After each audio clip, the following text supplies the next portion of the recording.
जय श्री कृष्ण सा। पूर्णिमा का पर्व भगवान विष्णु और माँ लक्ष्मी को समर्पित है। हर महीने शुक्ल पक्ष की चतुर्दशी तिथि के अगले दिन पूर्णिमा का त्योहार मनाया जाता है। इस दिन श्री हरि और माँ लक्ष्मी की आराधना करने से व्यक्ति की हर इच्छा पूर्ण होती है और जीवन में खुशियों का आगमन होता है। पूर्णिमा व्रत की कथा।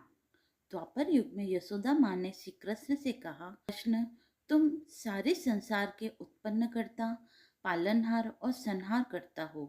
आज मुझे कोई ऐसा व्रत बतलाओ जिसको करने से मृत्यु लोक में भी स्त्रियों को विधवा होने का भय न रहे तथा यह व्रत सभी मनुष्यों की मनोकामना पूर्ण करने वाला हो। श्री कृष्ण ने कहा, माता, आपने अति सुंदर प्रश्न किया है। मैं आपको एक ऐसे व्रत के बारे में विस्तार से बताता हूँ। सौभाग्य की प्राप्ति के लिए स्त्रियों को 32 पूर्णमासी के व्रत को करना चाहिए। इस व्रत को करने से स्त्रियों को सौभाग्य की प्राप्ति होती है। यह व्रत अत्यंत सौभाग्य देने वाला और भगवान शिव के प्रति भक्ति को बढ़ाने वाला है। यशोदा जी कहने लगी, कृष्ण, प्रथम इस व्रत को मृत्यु लोक में किसने किया था? इसके विषय में विस्तार से मुझे बतलाओ। कृष्ण कहने लगे, इस भूमंडल पर अनेक प्रकार के रत्नों से परिपूर्ण कातिका नाम की एक नगरी थी। वहाँ चंद्रहास नामक राजा राज्य करता था। उसी राज्य में धनेश्वर नाम का एक ब्राह्मण था और उसकी पत्नी बहुत ही सुंदर थी।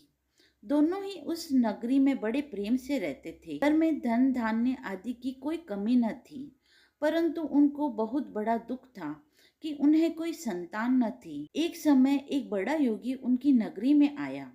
वह योगी उस ब्राह्मण के घर को छोड़कर अन्य सभी घरों से भिक्षा लेकर जन किया करता था। वह रूपमती से कभी भिक्षा नहीं लेता था। एक दिन वह योगी रूपमती से भिक्षा न लेकर किसी अन्य घर से भिक्षा लेकर गंगा किनारे जाकर भिक्षण को प्रेम पूर्वक ग्रहण करने लगा कि धनेश्वर ने योगी का यह सब कार्य देख लिया। अपनी भिक्षा के अनादर से दुखी होकर धनेश्वर योगी से बोला, महात्मन, आप सब घरों से भिक्षा लेते हैं, परंतु आप मेरे घर की भिक्षा कभी नहीं लेते।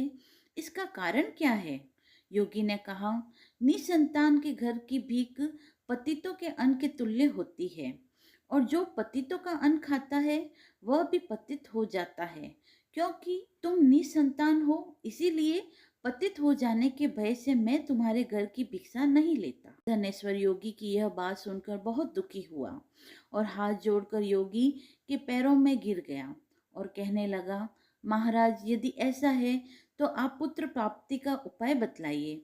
आप सर्वज्ञानी हैं, मुझ पर कृपा कीजिए। हे भगवान, मेरे घर में धन की कोई कमी नहीं है, परंतु मैं पुत्र न होने के कारण अत्यंत दुखी हूँ। आप मेरे इस दुख का हरण करें। आप समर्थवान हैं।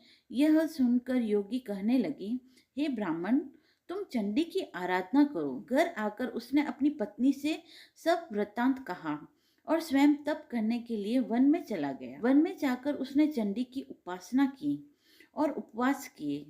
चंडी ने 16वें दिन उसको स्वप्न में दर्शन दिए और कहा, हे धनेश्वर, जा, तेरे घर पुत्र होगा, परंतु वह 16 वर्ष की आयु में ही मृत्यु को प्राप्त हो जाएगा। यदि तुम दोनों पति पत्नी 32 पूर्णमासियों का व्रत विधि पूर्वक करोगे तो वह दीर्घ आयु हो जाएगा।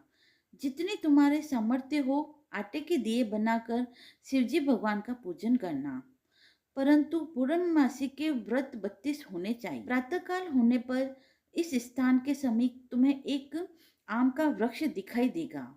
उस पर चढ़कर तुम एक फल तोड़कर शीघ्र ही अपने घर चले जाना और अपनी पत्नी से वह वृतांत कहना और ऋतु स्नान के पश्चात वह स्वच्छ होकर श्री शंकर भगवान का ध्यान करके उस फल को खा लेगी। ब्राह्मण प्रातःकाल उठा तो उसने एक स्थान के पास ही आम का वृक्ष देखा जिस पर एक अत्यंत सुंदर आम का फल लगा हुआ था। उस ब्राह्मण ने उस आम के वृक्ष पर चढ़कर फल को तोड़ने का प्रयत्न किया, परंतु वृक्ष पर कई बार प्रयत्न करने पर भी वह नहीं चढ़ पाया। तब उस ब्राह्मण को बहुत चिंता हुई। तब विघ्न विनाशक श्री गणेश जी भगवान की वंदना करने लगा और कहने लगा, दयानिधे, अपने भक्तों के विघ्न का नाश करके उनके मंगल कार्य को करने वाले, दुष्टों का नाश करने वाले, रिद्धि सिद्धि प्रदान करने वाले, आप मुझ पर कृपा करके इतना बल दें कि मैं अपने मनोरथ को पूरा कर सकूं। इस प्रकार गणेश जी की प्रार्थना करने पर उनकी कृपा से धनेश्वर वृक्ष पर चढ़ गया और उसने सुंदर आम के फल को तोड़ लिया। और धनेश्वर ने सोचा, जो वरदान से फल मिला था वो यही है, और कोई फल तो दिखाई नहीं दे रहा। उस धनेश्वर ब्राह्मण ने जल्दी से घर जाकर अपनी पत्नी को वह फल दे दिया और उसकी पत्नी ने अपने पति के कहे अनुसार उस फल को खा लिया और वह गर्भवती हो गई। देवी की असीम कृपा से उसे एक अत्यंत ही सुंदर पुत्र हुआ, जिसका नाम उन्होंने देवीदास रखा। माता पिता के हर्ष और शोक के साथ वह बालक चंद्रमा की भांति सुंदर, सुशील और पढ़ने में बहुत ही निपुण था। दुर्गा माँ की आज्ञा के अनुसार उसकी माँ ने 32 पूर्णमासी का व्रत रखना आरंभ कर दिया, जिससे उसका पुत्र बड़ी आयु वाला हो जाए। 16 वर्ष लगते ही देवीदास के माता पिता को बड़ी चिंता हो गई, कहीं उनके पुत्र की इस वर्ष मृत्यु न हो जाए। इसीलिए उन्होंने अपने मन में विचार किया कि यदि यह दुर्घटना उनके सामने हो गई तो वो कैसे सहन करेंगे। इसीलिए उन्होंने देवीदास के मामा को बुलाया और कहा, हमारी एक बहुत बड़ी इच्छा है कि देवीदास 1 वर्ष तक काशी में जाकर विद्या अध्ययन करे और उसको अकेले भी नहीं छोड़ना चाहिए। इसीलिए साथ में तुम चले जाओ और 1 वर्ष के पश्चात इसको वापस ले आना। सब प्रबंध करके उसके माता पिता ने काशी जाने के लिए देवीदास को एक घोड़े पर बिठाकर उसके मामा के साथ भेज दिया। गणेश्वर तथा उसकी पत्नी ने अपने पुत्र की मंगल कामना तथा दीर्घ आयु के लिए भगवती दुर्गा की आराधना और पूर्णमासी का व्रत करना आरंभ कर दिया। इस बार बराबर 32 पूर्णमासी के व्रत को उन्होंने पूरा किया। कुछ समय पश्चात एक दिन वह मामा और भांजा मार्ग में रात बिताने के लिए किसी गांव में ठहरे हुए थे। उस दिन उस गांव में ब्राह्मण की अत्यंत सुंदर, सुशील व गुणवती कन्या का विवाह होने वाला था।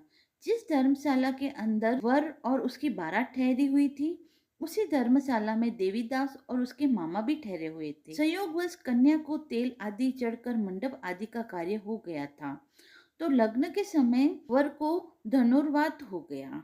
इसीलिए वर के पिता ने अपने कुटुंबियों से विमर्श करके निश्चय किया कि यह देवीदास मेरे पुत्र जैसा ही सुंदर है, मैं इसके साथ ही लगन करवा दूं और बाद में विवाह के अन्य कार्य मेरे लड़के के साथ हो जाएंगे। ऐसा सोचकर देवीदास के मामा से जाकर बोला कि तुम थोड़ी देर के लिए अपना भांजा दे दो, जिससे विवाह के लग्न का सब कार्य सुचारू रूप से हो सके। तब देवीदास का मामा कहने लगा, जो कुछ भी वधु पक्ष से कन्यादान के समय वर को मिले वह सब हमें दे दिया जाए, तो मेरा भांजा इस बारात का दूल्हा बन जाएगा। यह बात वर के पिता ने स्वीकार कर लेने पर उसने अपना भांजा वर बनने के लिए दे दिया और उसके साथ सब विवाह कार्य विधि पूर्वक संपन्न हो गए।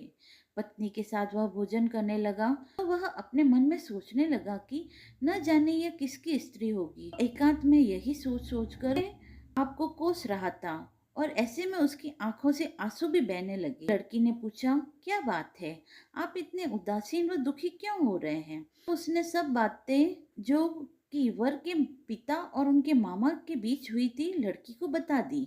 तब कन्या कहने लगी, यह ब्रह्म विवाह के विपरीत कैसे हो सकता है। देव, ब्राह्मण और अग्नि के सामने मैंने आपको ही अपना पति माना है, इसीलिए आप ही मेरे पति हैं। मैं आपकी ही पत्नी रहूंगी, अन्य किसी की कदापि नहीं। देवीदास ने कहा, ऐसा मत करिए, क्योंकि मेरी आयु बहुत कम है। मेरे पश्चात आपकी क्या गति होगी, इन बातों को अच्छी तरह विचार कर लो। परंतु वह दृढ़ विचारों वाली लड़की थी। वह बोली, जो आपकी गति होगी वही मेरी गति होगी। स्वामी, आप उठिए और भोजन कीजिए, आप निश्चय ही भूखे होंगे। तब देवीदास और उसकी पत्नी ने भोजन किया तथा शेष रात्रि वह सोते रहे। प्रातःकाल देवीदास ने अपनी पत्नी को 3 नगों से जड़ी हुई एक अंगूठी दी, एक रुमाल दिया और बोला, हे प्रिय, इसे लो और संकेत समझकर स्थिर चित्त हो जाओ। मेरा मरण और जीवन जानने के लिए एक पुष्प वाटिका बना लो, उसमें सुगंधि वाले एक नवमल्लिका लगाओ और उनको प्रतिदिन जल से सींचा करो और आनंद के साथ खेलो कूदो और उत्सव मनाओ। जिस समय और जिस दिन मेरा प्राणांत होगा यह फूल सूख जाएंगे और जब यह फिर से हरे हो जाए तो समझ लेना मैं जीवित हूँ। यह बात निश्चय कर समझ लेना, इसमें कोई भी संशय नहीं है।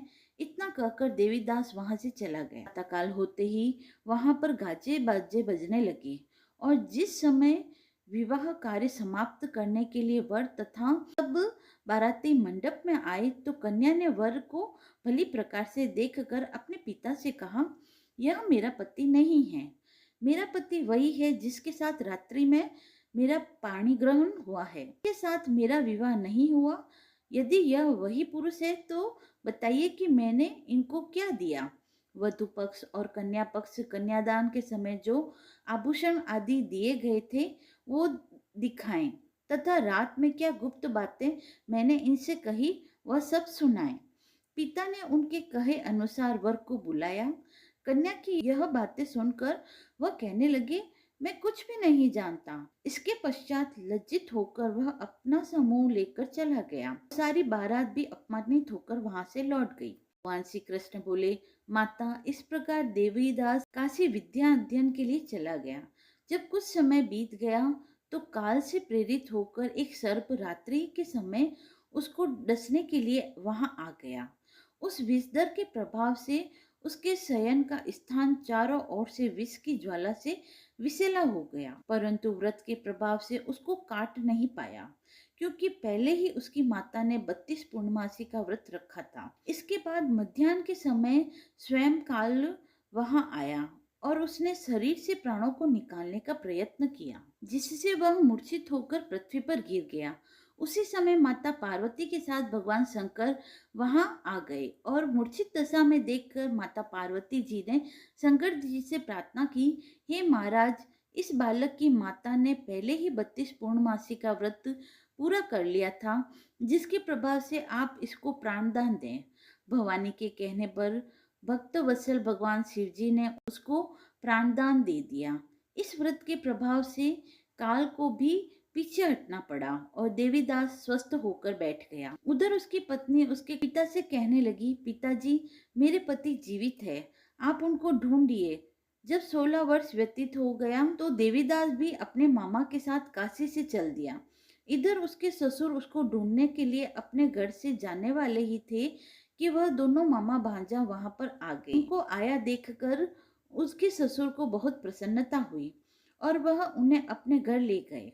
उस समय नगर के निवासी भी वहां इकट्ठे हो गए और सबने निश्चय किया कि अवश्य ही इसी बालक के साथ कन्या का विवाह हुआ था। उस बालक को कन्या ने जब देखा तो पहचान लिया कि यह तो वही है जो संकेत करके गया था। तदोपरांत सब कहने लगे, भला हुआ यह आ गया, और सब नगरवासियों ने आनंद मनाया। कुछ दिन बाद देवीदास ने अपनी पत्नी और मामा के साथ अपने ससुर के घर से बहुत सारे उपहार लेकर अपने माता पिता की घर की तरफ प्रस्थान किया। जब वह अपने गांव के निकट पहुंच गए तो कई लोगों ने उसे देखकर उसके माता पिता को पहले ही खबर दे दी कि तुम्हारा पुत्र देवीदास अपनी पत्नी और मामा के सहित आया है। ऐसा समाचार सुनकर माता पिता को विश्वास नहीं हुआ। तो जब और लोगों ने भी आकर यही बात कही तो उन्हें बहुत ही आश्चर्य हुआ। लेकिन थोड़ी देर में देवीदास ने आकर अपने माता पिता के चरणों में अपना सर रखकर प्रणाम किया और उसकी पत्नी ने अपने सास ससुर के चरणों को स्पर्श किया तो माता पिता ने अपने पुत्र और पुत्र वधू को हृदय से लगा लिया। दोनों की आंखों में प्रेम अश्रु बह चले। अपने पुत्र और पुत्र वधू के आने की खुशी में धनेश्वर ने बड़ा ही भारी उत्सव किया और ब्राह्मणों को दान दक्षिणा देकर प्रसन्न किया। श्री कृष्ण भगवान कहने लगे, इस प्रकार धनेश्वर 32 पूर्णमासी के व्रत के प्रभाव से पुत्रवान हो गया। जो भी स्त्रियां 32 पूर्णमासी के व्रत को करती है वे जन्म जन्मांतर में वैधव्य का दुख नहीं भोगती और सदैव सौभाग्यवती रहती है। धन्यवाद।